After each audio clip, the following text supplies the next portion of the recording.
Where's the lighter? Upstairs. Keep recording it. Upstairs. Okay. Oh, you did keep recording it. Yeah. Something came up on the screen. Oh. I'm an idiot. You're not an idiot. Forgive yourself. I'm going to forgive myself.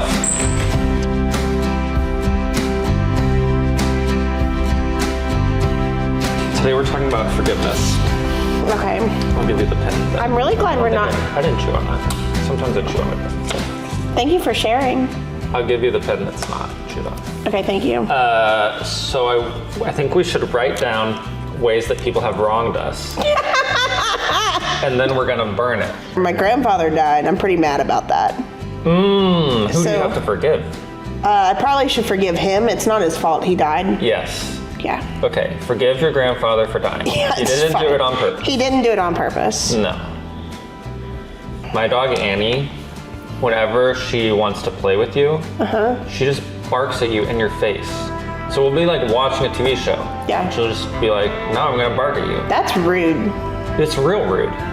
My friend Kaylee ate cocoa shrimp without me while I was gone. How dare she? I know, her excuse was that I was in the airplane.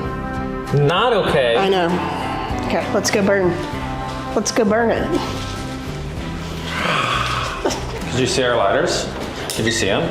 Ooh. I found mine first. I found mine second. The glass bowl's right behind there. Yeah, I've that never won't catch seen on us fire. use this.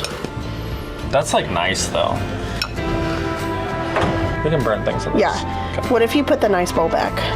Okay, put the nice Give us bowl. a comparison. Nice bowl. Not nice bowl. Oh, look at it go. I can feel the warmth. Shoot. Yeah. Show. Look at the burning. There it goes.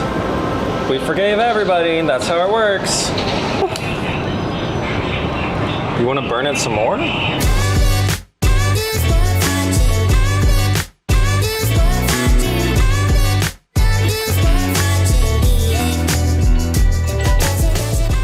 Hi, welcome to Studio 3A, a place for people who aren't afraid to ask hard questions. I'm Anna. This is my friend Roy. Hello, I'm Roy. Hi, Roy. And today, well, happy Pride. Happy Pride. I'm a few weeks behind, but it It's still okay. means a You lot. made it eventually. Thank you. And I just wanted to show off some goodies we got recently. Yep. If you too are celebrating Pride, you can buy one of these t-shirts. God is love. God is love. We have that one, and then we have... This one's not going to show up as well on the camera, but it's just as Roy's beautiful. going to read it, right? It says, "Queerly beloved, we are gathered here today to celebrate this thing called life." I think that's what it says. I love me a little Prince quote. You know what I mean? Woo! So I just got these in the mail, mostly because I was on vacation. Yeah. But we're going to put a link in our description. So if you too would like a Pride shirt, you can buy one online, and it'll ship directly to you. Now, some people who are straight were worried about the "Queerly beloved" shirt. Yes. And that it was like kind of co-opting. Like, well, I'm not queer. I can't wear a "Queerly beloved" shirt. Right. As a queer person, do it. Just wear the shirt. I Roy think it's cool. gives you permission. Yes, on behalf of all queer people, I say wear it. Just On behalf of the whole queer population. Exactly. Yeah. I've been elected. And if you're still nervy, get the God is Love one. But do it. Yeah, the God is Love one also works too. Yeah. Happy Pride. Who do you think speaks for the gays? Well, you currently speak for the gays. Yeah, but who? In general? Yeah. Oh, gosh. I don't know if it's like, is it an elder statesman person? I don't know. I always is it Ian McKellen? I always think of Britney Spears' TikTok that says, Happy Pride Month. Gosh, what does she say? I don't know what you're talking about. Oh, my gosh. She You're says, not gonna find it right because of you, I've had some of the best nights of my life. I'm Gay gonna show people it to know you how to right have fun. Is it like Andy Cohen? I do like Andy. Is it someone younger like Troye Sivan? Is Troye Sivan I speaking don't for the think, gays right as now? a straight person, I can pick who speaks for the gay community. I think that's fair. Today we're talking about forgiveness. Okay. And I wanted to play a game called Can You Forgive This Person? And I'm going to give you some scenarios Okay. that ChatGPT created about Yes. Times you might forgive someone, times you might not forgive someone. Okay, let's roll. So Are you playing with me, or are you just giving me this? I'm just, well, I guess we'll see. We'll see what happens. Yeah, we'll do fill it it live. out. A friend borrows a significant amount of money and then disappears and never intends to pay it back. Not forgiving. Yeah, I don't. A significant amount? Significant? Yeah, it's not like... I'm not giving a friend a significant amount of money. Although one time Pastor Anthony preached, he's a pastor here, and he was preaching, and he had this sermon, and he was like, how much would it cost for you to, like, have freedom, or for you to, like, let it go? I think in that moment I would have to determine, like, is $100 significant? Because I might forgive them and never speak to them again. $100, I don't care. Well, I'm not giving anybody more than $100. Right, that's the real solution. Okay. A friend starts dating your ex immediately after your breakup without discussing with you first. Not forgiving. It depends on what happened. Well, I have a lot of circumstantial questions around that. Yeah. Who's the friend? What was the circumstance? How did the breakup end? If they're did single, you have a feeling? And part of me is like they're free game. Like you're not dating them. Yeah. I think you would have to determine like what kind of friend this friend is. Yeah. Yeah. A friend shared a personal and sensitive secret that you had confided in them, especially one that could be damaging if made public. Oof, not forgiving. No. I love I'm a girl that loves tea, right? Yeah. But you've got to know what tea to share and what tea that could ruin other people's lives. I do like gossip. Yeah, my favorite line is like, that's not my news to share. So you've got to not forgiving. I'm not always that great at that. Don't really, I shouldn't tell you secrets? In a pastoral setting, you can tell me a secret. So if I need you to know a secret, I need to say, hey, Pastor Roy. Yes. If I say, hey, Roy. If you tell me some hot goss, like I'm going to tell my fiance. Oh, yeah, for sure. I tell Kyler. Yeah. Yeah. And then he might tell someone else. I agree. Like, in a pastoral setting, or if my friends are like, hey, this is on the DL, that's when they say that and they know that I'm if married. It's like, I'm having an affair. Oh, and like, I'm not going to tell anybody that. No. A friend who constantly criticizes your choices, appearance, or lifestyle. No. I mean, I don't even... Forgiveness isn't involved. I'm just not having them in my life. Right. I'm just not going to be your friend. You just described someone that's not a friend. Yeah, right. Someone who's always canceling plans last minute without a valid reason. I tend to be more gracious about that. I can forgive that person. Yeah. Yeah, then I would like. Like, it generally hurts my feelings. Like, oh, that person is a kind of a flake. Well, and you make plans, and you're like, oh, well, if they cancel, then I've got these backup plans. Right. Yeah. Or I might, like, we're going to go... Either I need to be comfortable with them not showing up or just canceling it altogether. Right, right. Someone makes a hurtful comment or takes hateful action and then refuses to apologize or acknowledge how it affected you. I don't forgive well. Yeah. Accountability is a big thing for me, and I think... You hold on to things a little bit. You hold... Yeah, well... I'm talking about you. I do hold on. You tried to generalize that? I'm talking about you specifically. I do tend to hold on to things a little bit. I also like accountability. Yeah. Yeah, I don't love saying I'm sorry, but I do realize when I'm wrong or I've done something wrong, I say I'm sorry. So I expect that from other people. I'm so headstrong that if it's like a hurtful or hateful thing, like either I know they're wrong, or I'm confident they're wrong even though they might be right. It's like, well, they're an idiot, so I'm not even listening to them. Yeah. Or it's like, well, they're right, you know? Yeah. So why am I going to be mad? Yeah. I'm more of a live and let live kind of person. Yeah, you really are. I'm not. Okay, give me one more. One more. Let's see. You're going through a tough period of illness or loss, and your friend suddenly becomes unreachable. I would have to know a lot about why. What like, happened? if they come back into my life, why they were unreachable. I don't... Here's the great thing about forgiveness with me, is, like, generally, if you're willing to have a hard conversation, if you're willing to take accountability, I will also take accountability. And, like, I will come to forgiveness more often than I would like to admit. I like to pretend I'm a tough bitch, but, like, sometimes I got a little soft heart. I'm so bad at holding grudges. I just like forget. Like my brain, like I have like goldfish brain sometimes. Yeah. It's like I just forgot that I was mad about that. I'm not mad anymore. You heard it here first, folks. If you need forgiveness, you could probably get it. Yeah, I'm just like, it's gonna, whatever. Life happened. Yeah. You were a jerk. Yeah. You know, we've all been there. Yeah. Well, we'd love to know how you think about forgiveness, where you stand on some of these. Drop a comment. Let us know. We'll be talking back with you. And I think now I'm going to read a poem. You're going to do a poem. I'm going to do a message. We're going to be back after that. Yeah, let's do it. Woo!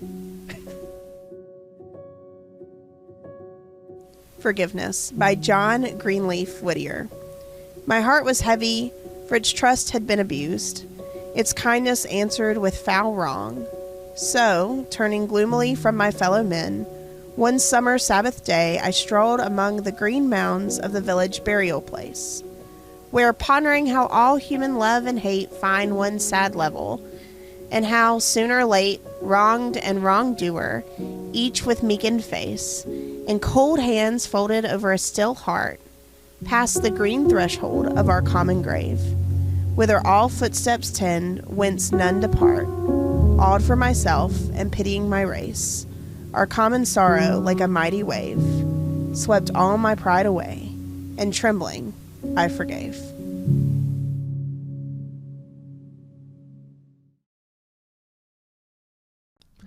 This is an odd trait to have as a pastor, and a weird thing to say at the beginning of a prolonged monologue, but I'm not particularly talkative. I tend to follow the advice, why say something in 20 words when you can say it in 10? Except I keep following it to its logical conclusion. Why say in 10 words what you can say in 5, in 5 what you can say in 1, and in 1 what you can say in a semi-coherent grunt. So it might come as a shock that as a child I could be pretty chatty in the right setting. In fact, whenever I got in trouble in school, it was usually for talking when I wasn't supposed to. Back when I was in the first grade, I don't know if they still do this, each of us had a series of cards. And the teacher would change our card to one of a different color whenever we did something we weren't supposed to do. You know, green to yellow, yellow to red, or something along those lines. For some reason, I remember blue as the one you really wanted to avoid. Now, one day, I must have been notably verbose because the teacher changed my card all the way to the color that triggered an automatic trip to the principal's office.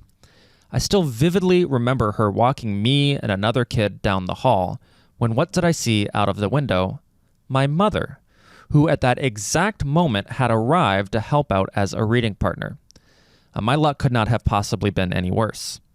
So instead of going to the principal's office, the teacher made me suffer a worse punishment, explaining to my mother why I was going to the principal's office. Now, apropos of nothing, Mom, today's message is about forgiveness.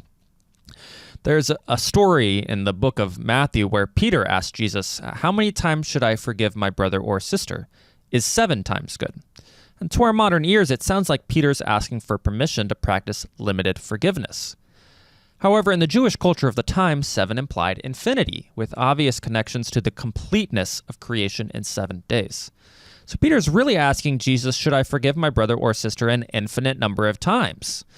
Now, you would expect Jesus to agree with this question. Yeah, infinity sounds like a great number of times to forgive someone. But Jesus being Jesus, his reply isn't what you would expect. He says, no, you need to forgive them 77 times, or as some translations say, 70 times 7. And the exact Greek here is unclear, but Jesus' implications are clear. Don't just forgive someone infinitely, forgive them infinitely times infinitely. As usual, Jesus is being hyperbolic to make his point. He's arguing that infinite forgiveness isn't enough. You should be going past that. And then Jesus tells a parable illustrating why we should practice radical forgiveness. A king decides to settle the debt of his servants. One servant comes before him with a debt of 10,000 talents. The word talent here isn't about a talent you would share at a talent show. It refers to a unit of money. A single talent equals the wages of 6,000 workdays, which is over 16 years. And this servant had racked up a debt of 10,000 talents, equal to the wages of 60 million days of work, or over 164,000 years. You might be thinking, how does someone get that far into debt? Now, some scholars believe that 10,000 was the highest possible unit in ancient accounting. So again, we see the concept of infinity. The servant could have no higher debt than 10,000 talents because they couldn't actually count any higher. His debt is infinite. To make matters worse, the servant responds to the charges by saying he'll pay back the debt in full, even when everyone knows that's impossible. But surprisingly, instead of punishing the servant, the king forgives him of his entire debt. And clearly, the king in this story is a metaphoric representation of God, and we are the servant. We've racked up a debt so significant that paying God back is impossible. Think about what we've done as humanity that has put us in so much debt. All the wars we've instigated, all the diseases we've ignored, all the hate we've let fester, and all the poverty we've failed to alleviate. And it's not just on a global scale, too. It's on a personal scale. What's the worst thing that you've ever done? When did you harm someone the most? Were you as bad as Jacob from the Old Testament, who stole his brother's inheritance? Were you as bad as Moses, who saw someone being oppressed, so he killed the oppressor, buried him in the sand, and ran away? Were you as bad as David, who knocked up a married woman and then sent her husband to the front lines of battle to be killed? Were you as bad as Elisha, who got 2 bears to kill 42 kids because they made fun of the fact that he was bald? That's a true story. Many people feel like they've done something so wrong that surely God can't forgive them. Well, you have company in the Bible. These 4 people, Jacob, Moses, David, and Elisha, did terrible, horrible things, but they also became some of the most significant figures in the Hebrew Bible. Jacob wrestled with God and became the father of the 12 tribes of Israel. Moses led the Israelites out of slavery in Egypt. David ruled over the kingdom of Israel at its greatest point in history, and Elisha was one of the last great prophets and miracle workers before Israel's exile. Despite their past, all of these people were reconciled with God. And Jesus teaches us in this parable that no matter how significant our debt is, God will forgive it. Yet how do we respond to the infinite forgiveness we get from God? Well, like the servant in the story. As soon as the king forgives him, he confronts a fellow servant who owes him 100 denarii. A denarius is equal to the wages of 1 day of work. The fellow servant owes 100 denarii, a little more than 3 months' worth of work. It's still a lot of money, but it's clearly something that could be paid back over time. Plus, it's 1/600,000th of what the original servant owed. That's 0.000016%. But unlike the king, the servant refuses to offer forgiveness, throwing his fellow servant in jail. Unfortunately, this is how we often respond to God's forgiveness. God forgives us infinitely, yet we refuse to forgive our neighbor. Now, this is human nature. It's natural to be mad and hold grudges. It's natural to make forgiveness conditional upon an apology and remorse. It's natural to say that some things are so heinous they can never be forgiven. But that's the radical nature of Jesus' teaching. He looks at human nature and tells us to do the opposite. The psychologist Bertram F. Malley studies attribution theory, or why we think people act the way they do. And according to his research, about 80% of the time we attribute people's actions to their beliefs and desires. So he said that hateful thing because he wanted to hurt me. Or she was rude because she didn't believe being nice was that important. And when you think about it, a person's beliefs and desires are synonymous with their identity. It's who they are. Saying someone has mean beliefs and mean desires is saying that they're a mean person. And I think the results of this research correspond well with our observations of reality. According to the mumblings under our breath, a lot of the bad things that happen in the world occur because people are jerks, or they're rude, or they're ignorant, or they're just plain evil. Now, on the flip side, 20% of the time, we attribute people's actions to the context and history that created those beliefs and desires in the first place. And I believe that this understanding is the key to unlocking unlimited forgiveness. 20% of the time, we attribute people's actions to the context and history that create their beliefs and desires. It's the key to unlocking unlimited forgiveness because our actions are caused by our context and our history way more than 20% of the time. We as humans vastly underestimate the role that context and history play in other people's actions. So yes, maybe he's rude because he's a jerk, but maybe he's a jerk because he had a rough childhood, or maybe he's a jerk because someone he loves has been going through some tough times. Or maybe he's a jerk because he just didn't sleep well last night, or he didn't have time to grab lunch today. And maybe the Hamas terrorists and the Israeli government are killing innocent civilians because they're evil. But maybe they're evil because, in Hamas's case, they live under oppression in a brutal economy, and they believe that terrorism is the only way to bring liberation for their neighbors. And maybe the Israeli government is evil because they just saw terrorists murder 1,000 of their neighbors. And they believe that the indiscriminate killing of Palestinians is the only way to prevent a similar attack from killing their friends and family. Now, let me be clear. I'm not excusing evil and hatred. It is our duty as Christians, and frankly as human beings, to resist evil, injustice, and oppression in whatever forms they present themselves. However, recognizing evil's context and history helps us understand it. And here comes the most important part. We must realize that a person's context and history are out of their control. I'll repeat it because I think it's absolutely crucial. A person's context and history are out of their control. And not only that, but we also have to accept that context and history have an enormous influence on a person's behavior. And once we accept how these uncontrollable factors affect people's behavior, we can start forgiving them without limitation. As the research tells us, it's human nature to forget about context and history and attribute people's actions solely to who they are. But the radical Jesus looks at human nature and says, do the opposite. Several years ago, I saw a commercial that echoed this point. Now check it out.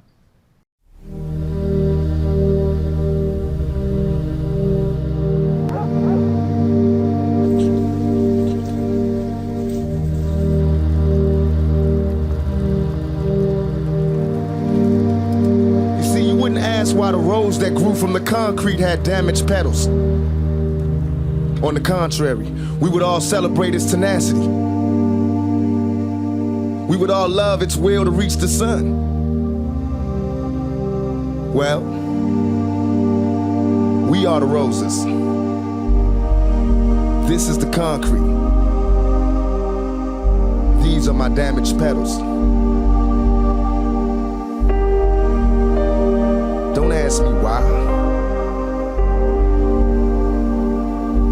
Ask me how.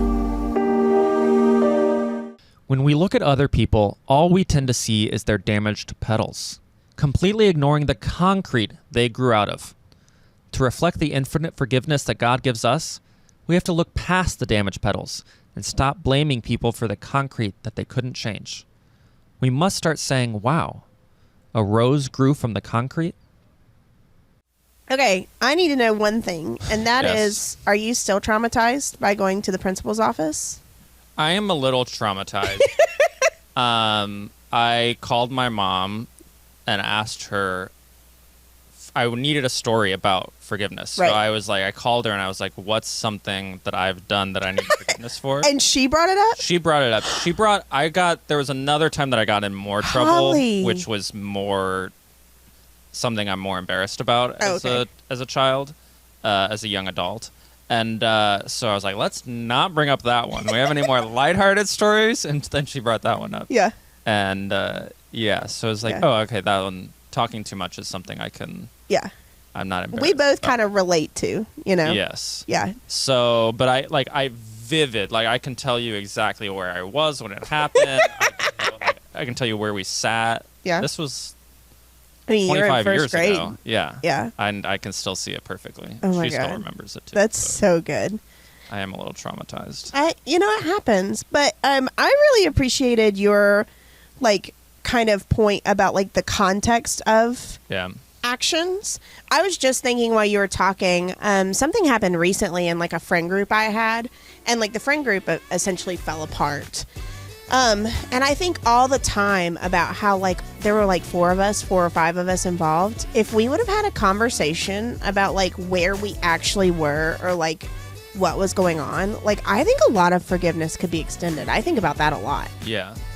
It's just one thing I've heard before is just assume everyone had a really shitty childhood. Yeah. And then it just it makes it easier to be oh, that's why they're a complete dick. Sorry, I'm losing my mind because I just got back from North Carolina because my grandfather died. And there's this inside joke now that a couple people, when people die, people show up, all the things. Well, there's this one person and drives everyone crazy. And so my mom and I keep joking and we're oh, it's okay, but their mother is mean. Yeah, exactly. Some people just have the worst mothers and they're worst. maybe it helps. It's okay. their mother is mean. So Yeah. every time, like, we say something now, we're like, but our mother was mean. Yeah, exactly. There's this saying in the church world that there are people who are extra grace required. Oh, that's pretty good. Yeah, and so it's just, that person's just an extra grace required person. Yeah. Got to give them some slack. Yeah. Their mother's mean. Their mother is mean. Well, thanks for watching this week. We hope as you go through the week that you'll remember some people's mothers were mean. Some people are roses grown out of the concrete, and just give them a break. Thank you, Saint Tupac. We'll see you next week. Thanks.